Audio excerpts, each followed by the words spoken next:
안녕하세요. 낭독의 재발견입니다. 오늘은 제가 주변에 있는 어떤 평범한 지인이 자신의 인생 이야기를 덤덤하게 풀어내는 것 같은 자전적 에세이 한 편을 들고 왔습니다. 최명선 수필가의 꽃꽂이 심쿵이라는 에세이인데요. 꽃꽂이가 무슨 뜻일까 했는데 작가가 남겨놓은 설명에 순 우리말로 아주 오랜 옛날이라는 뜻이라고 하네요. 에세이 제목이 꽃꽂이 심쿵인 걸 보면 이 수필집은 작가에게 아주 오랜 옛 시절인 어린 시절부터 팔남매와 함께 살았던 여러 소소한 추억들과 또 최근까지 자신의 일상 속에서 작가를 심쿵하게 만든 일들을 기억해내고 맛깔스럽게 풀어낸 이야기라는 걸 말하고 있는 것 같습니다. 여러분에게 꽃꽂이 심쿵이라고 말할 만한 것들은 무엇이 있을까요? 제가 고른 3가지 이야기를 찬찬히 들어보시면서 작가의 추억과 함께 자신만의 이야기들이 꺼내어지는 애틋한 시간 되시길 바라면서 이제 이야기 풀어보겠습니다.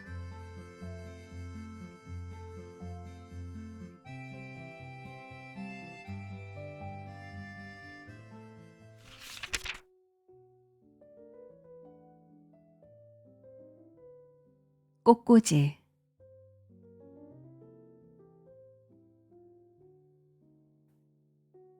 고향 무정이란 노래는 언제 들어도 심쿵이다. 까맣게 잊었던 내 어린 시절 기억을 들추어내는 노래다. 고향 포천엔 노래 가사처럼 지금은 아무도 살지 않는다. 돌아가신 부모님 묘소와 먼저 가신 큰언니 산소만이 덩그러니 남아있다. 6월 봄 누에고치가 끝나면 바로 장마철이다. 논농사보다 밭농사가 많았던 우리 집은 봄 누에 수매가 끝나고 가을 누에치기 전까지 부모님은 미루어 두었던 밭일에 전념하셨다. 새벽 4시면 밭에 나가 김을 매셨다. 벼농사 다음으로 많은 것이 콩농사였다. 학교에서 돌아오면 우물에서 막 길어온 차가운 물을 주전자 가득 담아 밭에서 일하는 부모님께 가지고 갔다. 7월 콩밭은 꽃이 피기 전이어서 콩대는 시퍼런 잎사귀들이 매달려 있다. 너울너울 콩잎들이 춤을 추는 밭고랑에 부모님은 보이지 않았다. 엄마, 물 떠왔어요. 큰 소리로 몇 번 반복해 소리치면 밭고랑 속에서 김 매던 어머니가 머릿수건을 걷어 올리며 등을 펴고 손을 흔들었다. 물 한 잔에 목을 축이고 숨 한 번 내쉬는 어머니였다. 어서 집으로 돌아가라는 어머니 손짓은 이내 콩밭 속으로 사라져 콩잎만 출렁인다. 허전한 마음에 바랭이 풀을 한 움큼 잡아 뽑아본다. 단단히 뿌리를 받고 버려내는 힘이 강한 바랭이 풀은 끄떡도 안 한다. 하루 온종일 부모님이 고생하시는 것도 이 풀 때문인 것 같아 한 움큼 틀어 거머쥐니 실하고 허연 뿌리가 흙덩이까지 달고 나왔다. 힘껏 땅바닥에 패대기 치며 화풀이를 해본다. 갈라지고 터진 부모님 손을 보듬어 주는 것은 밤마다 진하게 바르는 바셀린뿐이다. 7월 장마는 잘 자라던 농작물을 쓰러뜨리기도 하지만 적당량의 비는 하늘이 농가에 내려주는 선물이다. 농사일은 비가 와야만 쉴 수가 있다. 라디오에서는 태풍을 예고하고 장대비가 쏟아지면 어머니는 모처럼 밭일을 접고 부엌으로 향했다.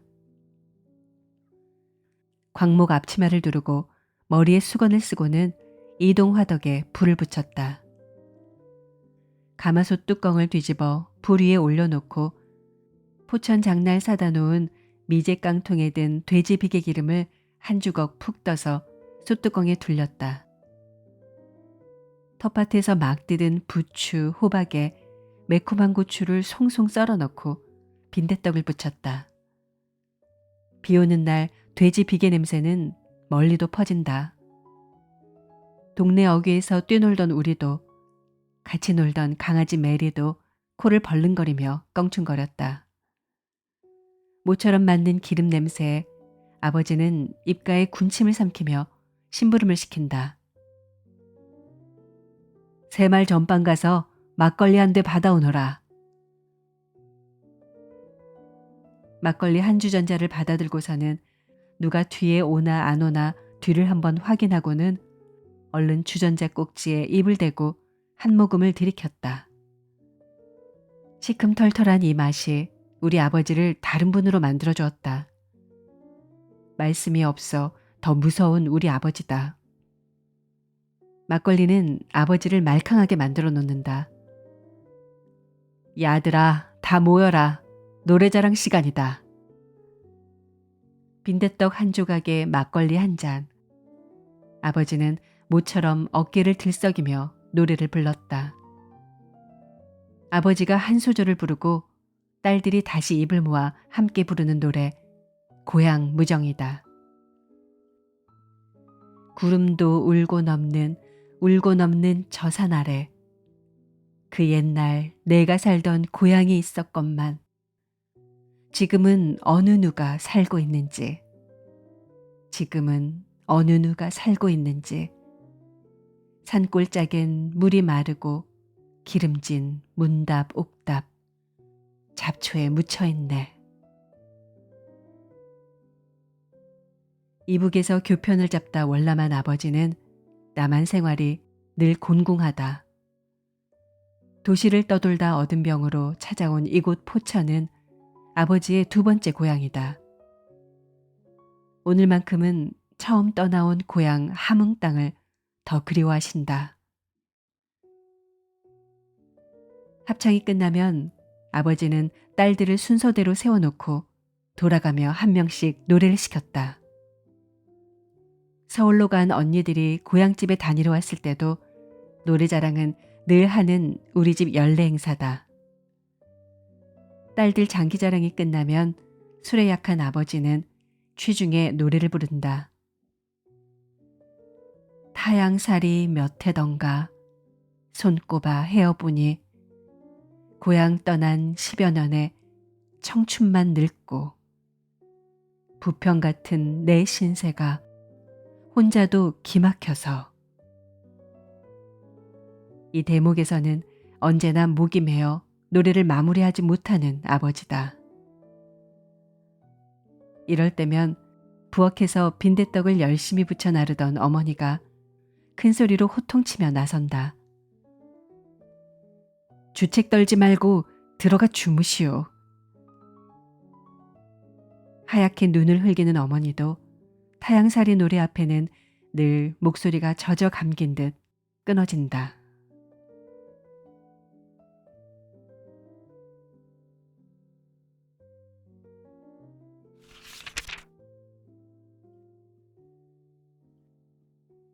밥 사주는 남자. 집밥만 고수하던 남자가 변했다. 점심 사줄게. 이따 꼭 와. 살가운 말 한마디를 들어본 지 오래되어 힐끗 쳐다본다. 시큰둥한 내 반응에 현관문을 나서며 한쪽 눈까지 찡긋댄다. 집안에서는 볼 수 없는 행동에 혹시나 해서 김포 봉장으로 향한다. 김포 봉장까지는 자전거로 왕복 42km다. 장마가 끝난 요즘 한창 가을꽃 화분을 채취할 시기다. 서늘바람을 헤치며 달리는 발길이 가볍다. 봉장에 도착하니 화분통만 매달아 놓고 남자는 벌통 그늘막 아래서 졸고 있다. 잠 많은 남자는 여기서도 망중아니다.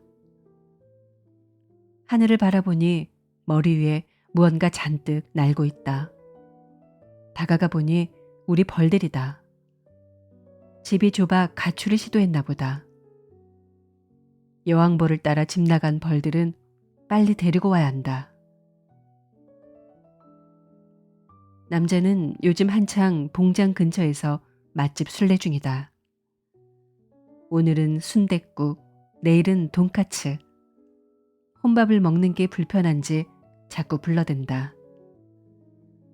밖에서 사 먹는 음식이 싫은 남자는 집에서 차린 밥상만 보면 맛있는 반찬이 많은데 왜 나가 사 먹어?를 입버릇처럼 한다. 오늘 점심 메뉴는 아귀찜이다. 남이 차려주는 얼큰한 아귀찜이 식욕을 돋게 만든다. 부른 배를 쓰다듬으며 나오니 집 나간 벌들이 궁금해졌다. 벌들은 멀리 날아가지 못하고 농장 매실나무 가지에 둥지를 틀었다. 남자는 급히 사다리를 챙겨 가출한 녀석들 아래로 갖다 놓았다. 그리곤 빈 벌통을 들고 와 매실가지를 툭 내리치니 벌들은 순순히 제 집으로 들어간다. 그 모습을 사진으로 한껏 찍어 핸드폰에 올리다 문득 내 젊은 시절을 떠올린다. 딱 2번이다. 첫 번째, 남자와 큰 소리를 내다 반둥건둥 밖으로 나왔다. 그냥 혼자 있고 싶었다. 어디 가서 차라도 한 잔 마시며 내 마음을 달래고 싶었다.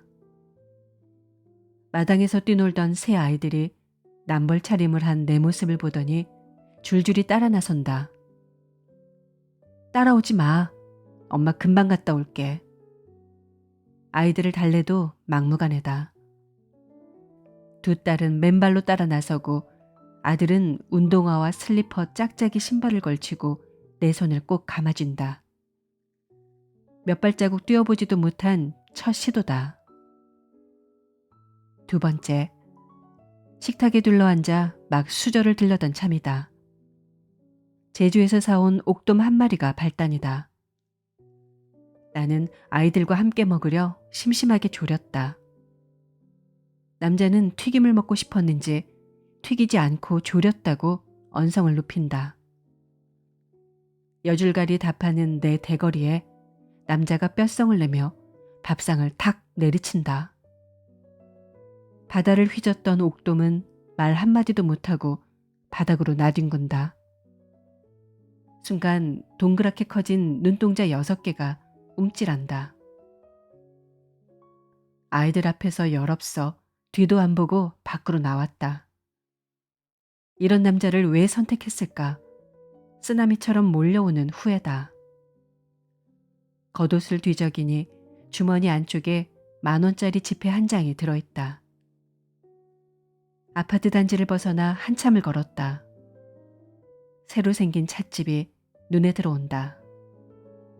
빨간 간판을 단 꿈의 궁전이다.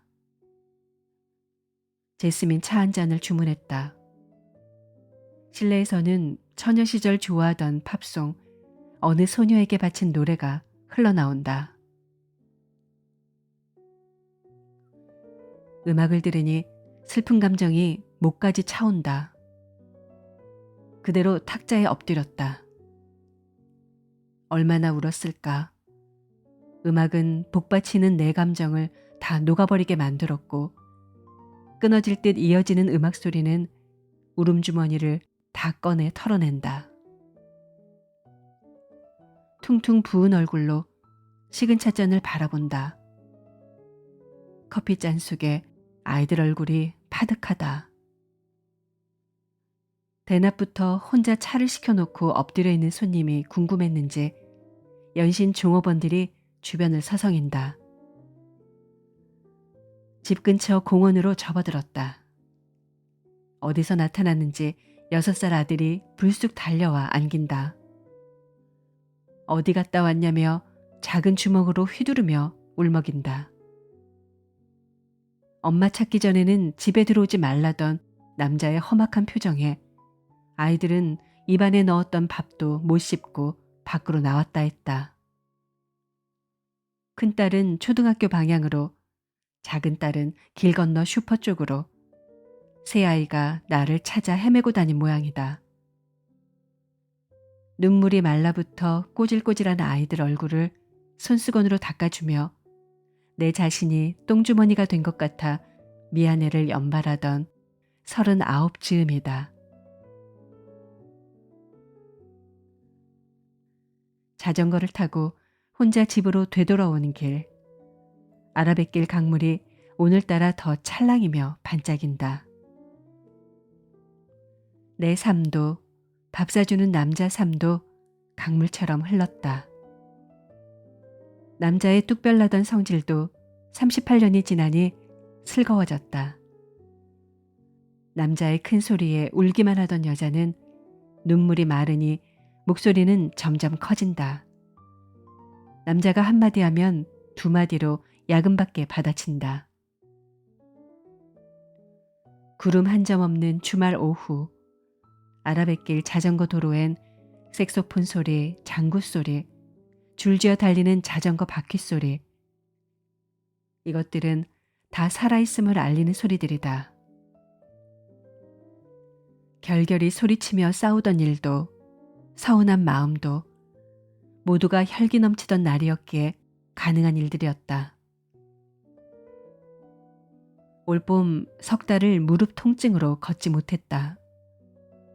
걷기와 자전거 타기를 열심히 한 덕분에 다시 일어났다. 자전거를 탈 수 있는 내 일상에 감사한다. 앞만 보고 달렸던 내 삶의 길. 이제는 길을 걷다 힘들면 나무 그늘에 앉아 쉬어가는 여유가 생겼다.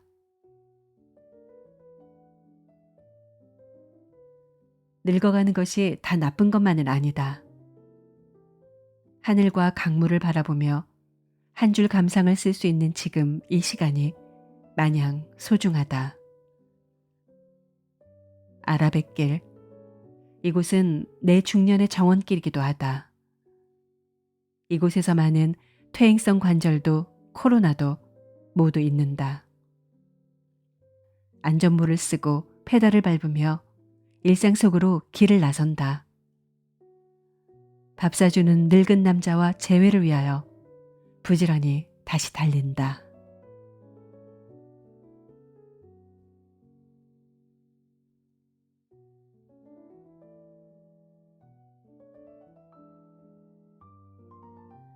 어린 공주. 막내딸이 세종시로 이사간 지 6년째다. 부천과 세종은 시외버스로 2시간을 타고 가야 한다. 거리를 두고 살다 보니 자주 접할 기회가 없다.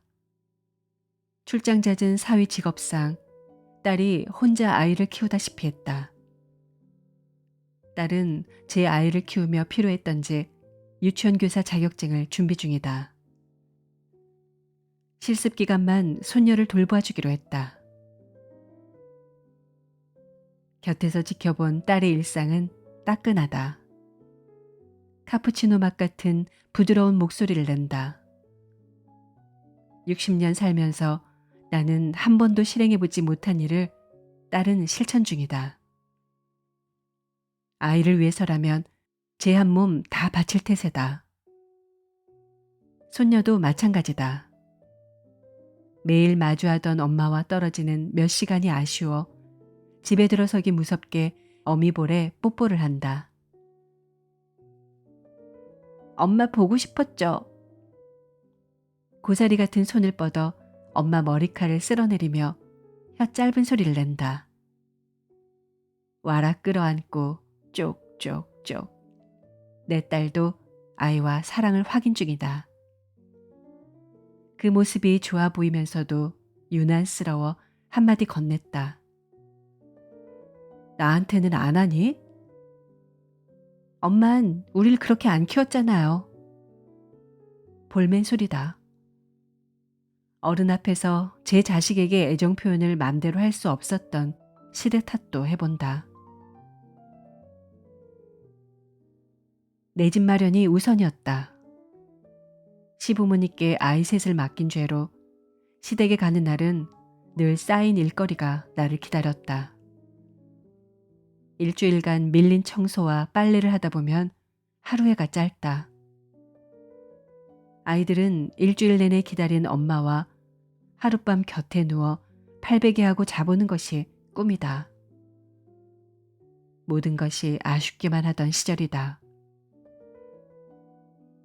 일요일 저녁 내가 사는 수원으로 돌아가야 하는 시간이 돌아오면 아이들은 섭섭함을 울음으로 표현한다. 시댁이 있던 상도동 골목길은 구불구불 내 발걸음을 붙잡고 놓아주질 않았다. 큰딸아이 입학식 전날 다니던 직장에 사표를 냈다. 아이 씻기기, 먹이기, 공부시키기. 이제부터 내가 아이를 맡아 키울 수 있다는 희망에 마음이 부풀었다. 현실은 언제 어디서 무엇을 어떻게 해야 하나 순서조차 몰라 허둥거렸다. 아이들을 위해 제일 다급하다 생각한 것이 한글 가르치기였다. 8살, 6살, 4살 아이들을 앉히고 동화책을 읽혔다. 인어공주 안데르센 동화책을 입술이 닳도록 읽어주었다. 아이들은 내 뜻을 아는지 모르는지 통제불능이다. 일주일에 한 번만 오던 엄마와 하루 종일 있게 되니 한꺼번에 세 아이가 서로 먼저 제 이야기를 들어달라 한다. 엄마! 엄마! 마마마마! 단어를 연발한다. 귀를 막고 제일 타당한 소리부터 먼저 들었다. 제 의사가 묵살된 아이들은 소리 지르며 싸운다. 아이들 싸움을 말리다 보면 부정적인 낱말, 안 돼, 하지 마, 만 달고 살았다. 내 눈을 피해 저희들끼리 놀 때는 시부모님이 습관적으로 하는 모습을 흉내냈다. 턱을 쳐들어 끄ꯛ 트림을 하고 동요를 틀어놓으면 트로트로 바꿔 부른다. 시어머니의 18번 노래 나훈아의 울지마 노래가 아이들이 따라 부르는 곡이다. 그것이 못마땅해 아이들을 더 혼냈다. 그때마다 아이들은 구석진 곳을 찾아 키워준 할머니 생각을 하는지 찔끔 눈물을 흘렸다. 직장에 사표를 내고 아이들을 집으로 데리고 올 때는 못다 준 어미 사랑을 한껏 채워주리라 다짐했다. 그 시절 아이들 행동 하나하나가 올바르지 않게만 보였다. 글을 왜 못 읽나, 절제되지 않은 아이들 습관, 모두가 눈엣 가시였다. 마음 바쁜 엄마는 따라오지 못하는 아이들을 붙잡고 온갖 잔소리를 다했다. 자녀 교육의 암담함을 아이 담임선생께 털어놓으니 어머니는 저 앞에서 뛰고 아이는 뒤에 천천히 걸어오고 있다 한다. 뒤늦게 아이들 소리에 귀 기울이고 아이들 행동을 칭찬했다. 8년간 아이들을 돌보아준 시어머니 노고보다 아이의 부족함이 전부 시부모님 탓이라 원망도 했다.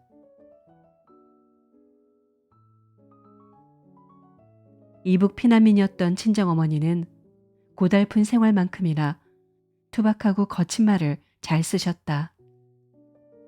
형제자매가 많아서 집안은 늘 북새통이었다. 그러다 보니 정제되지 않은 거친 이북 사투리에 마무리는 항상 갓나새끼였다. 그런 반면 우리들이 잠들 때 이불 속 밖으로 삐죽 빠져나온 발을 가만가만 어루만져 주던 속은 따뜻한 어머니였다. 언니와 남동생 사이에서 가교 역할을 해주던 작은 딸은 나이 26에 결혼 이야기를 꺼내 나를 놀라게 했다. 어미인 내 심중을 잘 읽어주던 딸이었기에 아쉬움이 컸다.